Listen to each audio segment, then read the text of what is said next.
أداء جيد حققته صادرات المنتجات الغذائية الفلاحية والبحرية سنة 2022 على الرغم من السياق الدولي والمناخي الصعب.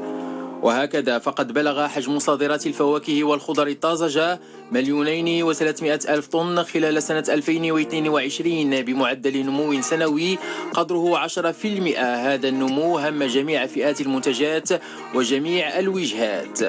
وسجلت صادرات الفواكه الحمراء على وجه الخصوص نموا بنسبة 20%، حيث بلغ حجمها أزيد من 131,000 طن. سنة 2022 تميزت أيضا بنمو ملحوظ لصادرات الحوامض نحو السوق الأمريكية. وبخصوص صادرات منتجات الصيد البحري خلال سنة 2022 فقد ارتفعت بنسبة 13% من حيث الحجم و16% من حيث القيمة لتصل إلى 28 مليار درهم.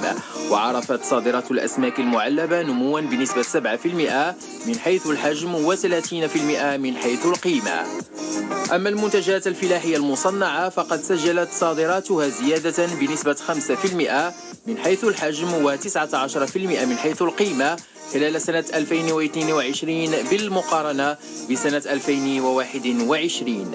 من جانبها سجلت صادرات زيت الزيتون نموا بنسبة 85% من حيث الحجم و49% من حيث القيمة.